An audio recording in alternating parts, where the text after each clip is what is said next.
रामपुर नाम के एक छोटे से गांव में मोहन नाम का एक गरीब लड़का रहता था। उसके परिवार में उसके साथ उसके बूढ़े माता पिता रहते थे। सोहन का परिवार बहुत ही गरीब था। उनके पास ना तो कोई जमीन थी, नहीं खाने के लिए कोई साधन था। सोहन दिन भर मजदूरी करता और उससे जो कुछ भी कमा पाता उसी से अपने पूरे परिवार का पेट भर लेता। यह देखकर सोहन के माता पिता बहुत दुखी होते। हमारे पास ना अपना घर है और ना ही अपनी कोई जमीन। हमारा बेटा दिन भर दूसरों के खेतों में मजदूरी करता है और उसके बदले भी उसे बहुत कम पैसे मिलते हैं। हम दोनों अपने बेटे पर बोझ बन रहे। परेशान मत हो रीमा, हमारा बेटा बहुत मेहनती है, भगवान सब देख रहा है। सोहन ने कभी किसी के साथ गलत नहीं किया, वह ईमानदारी से मेहनत करता है। उसने बचपन से बहुत परेशानियां देखी हैं, पर उसने कभी हार नहीं मानी। एक दिन हमारा बेटा भी बहुत धन कमाएगा और उसकी सारी परेशानियां दूर हो जाएंगी। सोहन हमेशा सोचता था कि आज भले ही उसकी किस्मत उसका साथ ना दे रही हो, पर उसे यकीन था कि अगर वह मेहनत करता रहेगा तो एक दिन उसका भाग्य भी बदलेगा और उसकी सारी परेशानियां खत्म हो जाएंगी। एक दिन सोहन लालाराम जमींदार के खेत पर काम कर रहा था। लालाराम पास के एक पेड़ के नीचे बैठा था। सोहन अपने काम में लगा हुआ था। तभी उसने देखा कि लालाराम बहुत ही उदास है और गहरी चिंता में डूबा हुआ है। लालाराम को उदास देख मोहन तुरंत लालाराम के पास गया और बोला, क्या हुआ मालिक, आप बहुत उदास लग रहे हैं। मुझे ऐसा लग रहा है जैसे आप किसी गहरी चिंता में हैं। कुछ हुआ है? मुझे बताइए, क्या पता मैं आपकी कोई सहायता कर सकूं। सोहन की बात सुनकर लालाराम को गुस्सा आ गया और वह सोहन से गुस्से में बोला, अरे तू मेरी क्या सहायता करेगा? तू खुद अपनी सहायता कर सकता है क्या? अगर तू किसी की सहायता करने के काबिल होता तो क्या तुझे 2 वक्त के खाने के लिए आज मेरी जमीन पर काम करने की जरूरत पड़ती? चल यहाँ से जा, अपना काम कर और मुझे परेशान मत कर। सेठ जी, ऐसा नहीं है, यह सब वक्त वक्त की बात है। सब किस्मत का खेल है और इंसान को अपनी मेहनत पर विश्वास रखना चाहिए।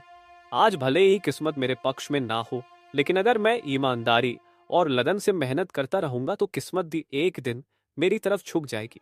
मेहनत और धैर्य से तकदीर के दरवाजे खुलने में देर हो सकती है, लेकिन मेहनत कभी बेकार नहीं जाती। मोहन की बात सुनकर लालाराम बहुत प्रसन्न हुआ। अरे सोहन, तेरे विचार तो बहुत अच्छे हैं। तेरी बातें सुनकर मन को एक सुकून सा मिला है। इतनी परेशानियों में भी तू अपनी जिंदगी खुश होकर काट रहा है। सेठ जी, यह सब मेरे पिता की सीख है। जब भी मैं किसी चीज के लिए अपने पिता से जिद करता था तो मेरे पिता हमेशा मुझे यही समझाते थे, बेटा सोहन, हमारे पास इतना धन नहीं है कि मैं तेरी हर इच्छा पूरी कर सकूं, लेकिन एक बात हमेशा याद रखना, जिंदगी भी मौसम की तरह होती है। कभी यह धूप की तरह खुशियों से भरी होती है, कभी ठंड की तरह कठिनाइयां लाती है और कभी बारिश की तरह परेशानियां आती है। लेकिन जैसे हर मौसम बीत जाता है वैसे ही जिंदगी के मुश्किल हालात भी गुजर जाते हैं। बस धैर्य और हिम्मत बनाए रखना जरूरी है, क्योंकि एक दिन सब कुछ ठीक हो ही जाता है। अरे वाह, लगता है तेरे पिता बहुत ही नेक इंसान है। किसी दिन मैं भी उनसे जरूर मिलूंगा।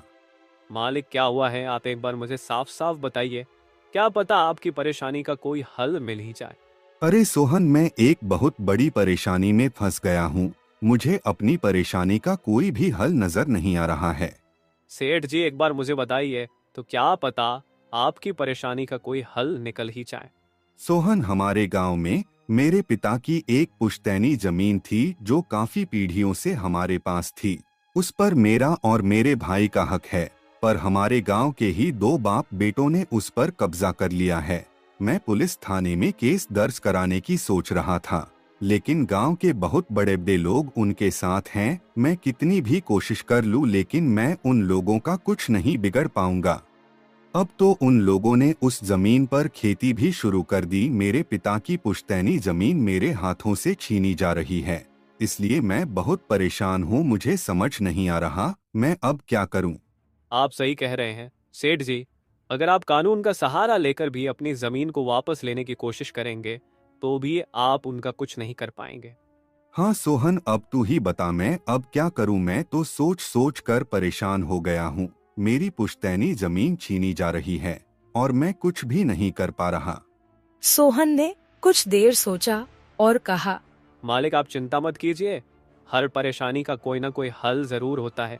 अगर आप चाहे तो एक तरीका है जिससे आप अपनी जमीन वापस पा सकते हैं। अगर ऐसा कोई तरीका है तो जल्दी बताओ सोहन, वह क्या तरीका है? सोहन ने लालाराम को अपनी सारी तरकीब पूरी तरह समझा दी। तरकीब सुनकर लालाराम मोहन से कहता है, अरे वाह सोहन, तू तो बहुत समझदार है, तूने तो बहुत अच्छी तरकीब बताई है। ऐसे तो मेरी जमीन मुझे जरूर मिल जाएगी, मैं तुझसे वादा करता हूँ। अगर तेरी यह योजना सफल हुई तो मैं अपनी जमीन का एक हिस्सा तेरे नाम कर दूंगा। अरे मालिक, आप ऐसा क्यों कह रहे हैं? आप मेरे मालिक हैं, आपकी वजह से मुझे अपने घर के लिए 2 वक्त का खाना मिल जाता है। आपकी मदद करना तो मेरा फर्ज है, मुझे आपकी जमीन नहीं चाहिए, ठीक है? सोहन तुम बहुत नेक इंसान हो, कल से तुम इस काम पर लग जाओ। सोहन फिर से खेत में अपने काम पर लग जाता है। अगले दिन सोहन जगत और विनोद नाम के उन बाप बेटों के पास पहुंच जाता है जिन्होंने लालाराम की जमीन पर कब्जा कर रखा था। नमस्कार सेठ जी, मैं यहाँ से गुजर रहा था तो पास के लोगों ने बताया कि आपके यहाँ काम के लिए मजदूर की जरूरत है। क्या आपके यहाँ मुझे भी कोई काम मिल सकता है? अरे अरे, कौन हो तुम? तुमसे किसने कह दिया कि यहाँ मजदूर की जरूरत है? यहाँ किसी मजदूर की जरूरत नहीं है। सेठ जी, मैं एक मजदूर हूँ, पास ही के गांव में रहता हूँ, काम की तलाश में इधर उधर भटक रहा हूँ। हर दिन कहीं ना कहीं काम मिल जाता है, बस उसी काम को करके अपना पेट पालता हूँ। कभी खेती कर लेता हूँ तो कभी कोई मजदूरी। यह तो ठीक है, पर हमारे यहाँ फिलहाल कोई काम नहीं है। सेठ जी, मैंने तो सुना है कि आप लोग इस गांव के सबसे बड़े जमींदार हैं। आपके पास बहुत सारी जमीन है, इसलिए आपके यहाँ हमेशा मजदूरों की जरूरत रहती है। इसलिए मुझे लगा कि यहाँ मुझे कोई ना कोई काम जरूर मिल जाएगा। अरे भाई, मैंने कहा ना, यहाँ किसी भी मजदूर की जरूरत नहीं है। इसका मतलब लालाराम सेठ आपके बारे में सही कह रहे थे? लालाराम ने हमारे बारे में क्या कहा? अरे कुछ नहीं सेठ जी, चलिए तो मैं चलता हूँ। सेठ जी, आपके यहाँ तो कोई काम नहीं है, मैं अपने लिए कहीं और कोई काम देख लेता हूँ। सोहन वहाँ से जाने लगता है। तभी जगत विनोद ने सोहन को रोककर यह पता लगाने के लिए बोलता है कि लालाराम ने सोहन को उन लोगों के बारे में क्या बताया है। अरे भाई, इधर आओ, शायद तुम्हारे लिए हमारे पास एक काम है। सोहन तुरंत उनके पास चला गया और बोला, धन्यवाद सेठ जी, बताइए क्या काम है? आप जो भी काम बोलेंगे मैं हर काम करने के लिए तैयार हूँ। आखिर बूढ़े माँ बाप का पेट पालना है। अरे सब्र रखो, काम तो हम तुम्हें बता ही देंगे। पहले यह बताओ कि लालाराम हमारे बारे में क्या कह रहा था। सेठ जी, मैं पहले लालाराम सेठ के यहाँ काम करता था, पर वह बहुत ही कंजूस और बदतमीज आदमी है। मैं उनकी यहाँ दिन रात मेहनत करता, पर इतनी मेहनत करने के बाद भी वो मेरी सही मजदूरी नहीं देता था।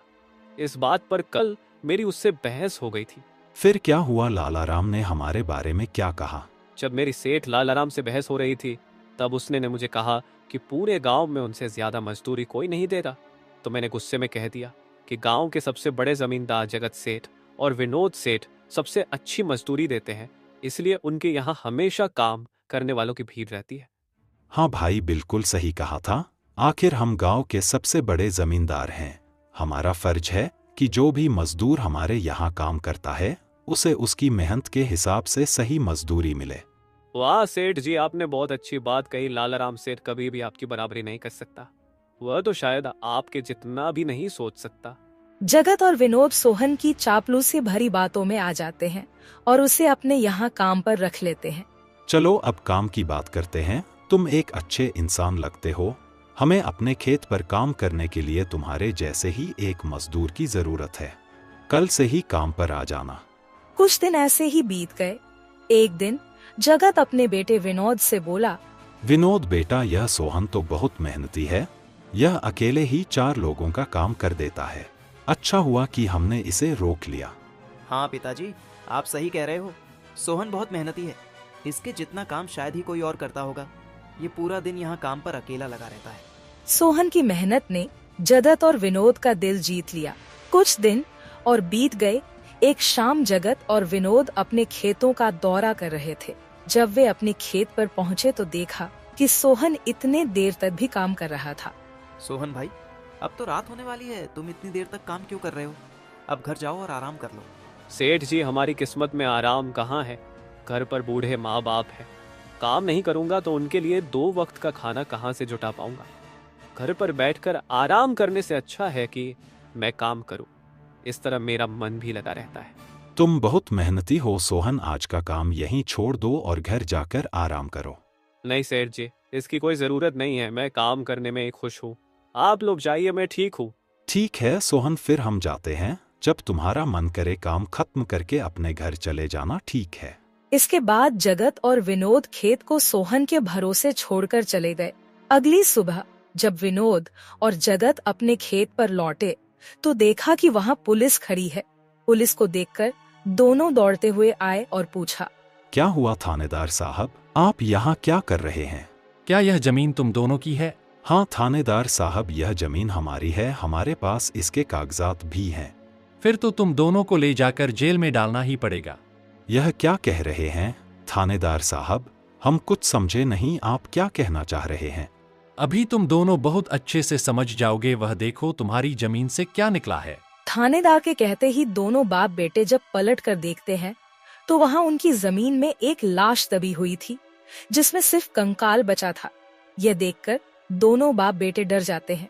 थानेदार साहब, यह किसकी लाश है और यह हमारे खेत में कहाँ से आ गई? अब बहाने मत बनाओ, पहले लोगों को मारो फिर उन्हें अपनी जमीन में गाड़ दो और अब कह रहे हो कि यह क्या है? नहीं थानेदार साहब, हमें नहीं पता कि यह सब क्या है। यह लाश यहाँ कैसे आई, हमें कुछ नहीं पता। अब झूठ मत बोलो, अगर फांसी नहीं हुई तो कम से कम तुम दोनों को उम्र कैद की सजा तो जरूर मिलेगी। फांसी और उम्र कैद की बात सुनकर दोनों बाप बेटे डर गए और थानेदार के सामने गिड़गिड़ाने लगे। थानेदार साहब, हम इस लाश के बारे में कुछ नहीं जानते। हमें नहीं पता यह लाश किसकी है और इसे यहाँ कौन गाड़ कर चला गया। इस मामले से बचने के लिए दोनों ने कुछ तरकीब सोचनी शुरू की। तभी सोहन वहाँ आ जाता है। अरे सेठ जी, यह पुलिस यहाँ क्यों आई है? क्या हुआ है? सोहन देखो, पता नहीं कहाँ से हमारी जमीन में यह कंकाल आ गया है। मालिक, यह कंकाल यहाँ कहाँ से आ गया? ये तो बहुत गंभीर बात है। हाँ सोहन, पता नहीं यह कंकाल यहाँ कहाँ से आया है और थानेदार साहब को लगता है कि इसे हमने यहाँ मारकर गाड़ा है। अब तू ही कोई उपाय सोच जिससे हम इस परेशानी से बच सके। तीनों को आपस में खुसर फसर करते देख थानेदार ने कहा, अब कोई तरकीब मत बनाओ, तुम दोनों बाप बेटों में से कोई एक तो जरूर जेल जाएगा। अब तुम ही तय करो जेल कौन जाएगा। थानेदार साहब, थोड़ा सा समय दीजिए, हम तय कर ले कि जेल कौन जाएगा। मैं बस 5 मिनट देता हूँ, जल्दी से फैसला करो कौन जाएगा जेल। सोहन, जगत और विनोद थोड़ी दूरी पर जाकर बात करने लगे। देखो मालिक, दोनों के फंसने से अच्छा है कि कोई एक फंसे। अब सोचिए कौन जाएगा। हम दोनों में से कोई भी जेल नहीं जाना चाहता। सोहन भाई, कोई उपाय सोचो जिससे हम दोनों इस मुसीबत से बच सके। मालिक, एक बात कहूँ, इस कंकाल को देखकर ऐसा लगता है कि इसे काफी महीने पहले जमीन में दबाया गया होगा। जगत फांसी की बात सुनकर पहले ही डर गया था और सोहन की बात सुनते ही उसने फटाफट पूरी कहानी सोहन को बता दी। देखो सोहन भाई, सच कहूँ तो यह जमीन हमने कुछ महीने पहले ही लालाराम से हड़प ली थी। विनोद की बात सुनकर मोहन ऐसा दिखाने लगा जैसे उसे कुछ पता ही ना हो। क्या क्या कहा मालिक आपने? ये जमीन हड़पी थी, मुझे कुछ समझ नहीं आ रहा, जरा साफ साफ बताइए। जगत ने जमीन हड़पने की पूरी कहानी सोहन को बताई। पूरी कहानी सुनने के बाद सोहन ने कहा, मालिक, मेरे पास एक तरकीब है जिससे सांप भी मर जाएगा और लायत ही भी नहीं टूटेगी। जल्दी बताओ सोहन भाई, क्या तरकीब है? तरकीब बताने से पहले मुझे यह बताइए कि आप लोगों के लिए क्या ज्यादा जरूरी है, यह जमीन या आप दोनों की जान? सोहन, इसमें पूछने वाली कौन सी बात है? हमारे लिए जमीन से ज्यादा हमारी जान प्यारी है। तो एक काम कीजिए मालिक, आप सबसे पहले जाकर थाने आर को बताइए कि यह जमीन सेठ लालाराम की है। आप उनसे बोलिए कि हमने तो कुछ महीने पहले ही यह जमीन बस काम करने के लिए उनसे ली थी, बाकी का काम मैं संभाल लूंगा। अरे सोहन, लेकिन इससे तो हमारी जमीन हमसे छिन जाएगी, फिर क्या होगा? नहीं मालिक, शायद आप मेरी तरकीब समझ नहीं पाए। जब आप थानेदार को बताएंगे कि यह जमीन सेठ लालाराम की है तो पुलिस किसे गिरफ्तार करेगी? सेठ लालाराम को। और जब लालाराम जेल चला जाएगा तब आप लोग फिर से जमीन पर कब्जा कर सकते हैं। इससे आप लोग भी जेल जाने से बच जाओगे और जमीन भी आपके ही के पास रहेगी। सोहन की तरकीब सुनकर दोनों बाप बेटे दंग रह गए। वाह सोहन भाई, तुम तो बहुत होशियार हो। आज तक तुमने हमें अपने काम से खुश किया था, अब तुम्हारी बुद्धि हमारी जान भी बचाएगी। इसके बाद तीनों थानेदार के पास गए और मोहन ने जो कुछ कहा था वही बात दोनों बाप बेटे थानेदार से कहने लगे। थानेदार साहब, यह जमीन हमारी नहीं है। हमने कुछ महीने पहले ही काम करने के लिए यह खेत लालाराम सेठ से लिया था। वह जब खुद फंस गए हो तो अब किसी और को फंसाकर अपनी जान बचाना चाहते हो ना? साहब, अगर आपको हमारी बात पर यकीन नहीं हो रहा तो आप सोहन से पूछ लीजिए। वह हमारे साथ बस कुछ दिनों से ही काम कर रहा है। इससे पहले वह सेठ लालाराम के यहाँ काम करता था। बोलो सोहन, यह जमीन किसकी है? थानेदार साहब, ये जमीन सेठ लालाराम की है। जगत सेठ और विनोद सेठ ने तो बस कुछ समय से इस जमीन पर खेती कराना शुरू किया है। सोहन की बात सुनकर थानेदार ने सोहन से कहा, सेठ लालाराम को बुलाने के लिए कहो। सोहन, तुम एक काम करो, जाओ और सेठ लालाराम को बुलाकर लेकर आओ। सोहन तुरंत जाकर सेठ लालाराम को बुला लेता है, परंतु लालाराम अपने साथ गांव के सरपंच को भी अपने साथ ले आता है। यहाँ क्या हो रहा है? यहाँ इतने लोग क्यों जमा है? देखिए सरपंच जी, इन दोनों की जमीन से एक कंकाल निकला है और अब यह लोग कह रहे हैं कि यह जमीन इनकी नहीं है बल्कि सेठ लालाराम की है। थानेदार ने सरपंच जी को पूरी कहानी सुना दी। अपने आप को फंसा देख जगत ने सरपंच से कहा, नहीं सरपंच जी, यह जमीन हमारी नहीं है। हम यहाँ बस कुछ समय से काम कर रहे हैं। आप हमारे मजदूर मोहन से पूछ लीजिए। हाँ थानेदार साहब, यह जमीन सेठ लालाराम की है। मैं कैसे मान लूं कि यह जमीन लालाराम की है? हमारे यहाँ का थानेदार तो कह रहा था कि इस जमीन पर कोई केस चल रहा है और इस जमीन पर तुम्हारा कब्जा था, और अब तुम कह रहे हो कि यह जमीन लालाराम की है। नहीं साहब, हमने लालाराम के साथ धोखा किया था। हम बस इस जमीन को हड़पना चाह रहे थे, लेकिन अब हमें यह जमीन नहीं चाहिए। अगर आप चाहें तो हम केस भी वापस ले लेंगे। थानेदार साहब, आप जाइए, बाकी का काम अब हम संभाल लेंगे। सरपंच के कहने पर थानेदार वहां से चला जाता है। सरपंच ने लालाराम से कहा, अब बताओ, यह कंकाल यहाँ कैसे आया? तुमने किसे मारकर यहाँ गाड़ा है? अरे साहब, यह तो नकली कंकाल है। इन दोनों ने मिलकर मेरी जमीन हड़प ली। मैंने और मोहन ने मिलकर यह तरकीब सोची थी ताकि इन दोनों से सच निकलवा सकें। लालाराम की बात सुनते ही दोनों बाप बेटों के पैर तले जमीन खिसक गई। यह हम दोनों की साजिश थी, इन लोगों के मुंह से सच निकलवाने के लिए। सोहन को इस योजना में शामिल देखकर दोनों बाप बेटों को समझ आ गया कि यह सब सेठ लालाराम और मोहन की मिली भगत थी। दोनों बाप बेटों के पास अपनी गलती मानने के सिवा कोई चारा नहीं था। हमें माफ कर दीजिए सरपंच जी, हम लालच में आ गए थे। हमें माफ कर दीजिए। हम आज के बाद यह गलती कभी नहीं करेंगे और यह जमीन भी सेठ लालाराम को वापस दे देंगे। जगत और विनोद दोनों सरपंच और सेठ लालाराम से माफी मांगने लगे। दोनों को इतना गिड़गिड़ा देख लालाराम ने उन्हें माफ कर दिया। सरपंच ने भी उन्हें जेल नहीं भेजा और सेठ लालाराम ने अपना केस वापस ले लिया। लालाराम के केस वापस लेने के बाद सरपंच जी भी वहां से चले जाते हैं। धन्यवाद सेठ लालाराम जी, आपने हमें माफ कर दिया। आज के बाद हम ऐसी गलती कभी नहीं करेंगे। ठीक है जगत, कोई बात नहीं, मैंने तुम्हें माफ किया। बस याद रखना कि एक जमीन के टुकड़े के लिए तुम अपनों के साथ कभी गलत नहीं करना। बुरे समय में तुम्हारे अपने ही तुम्हारे साथ खड़े होंगे। जमीन का क्या है, कभी मेरी तो कभी तुम्हारी।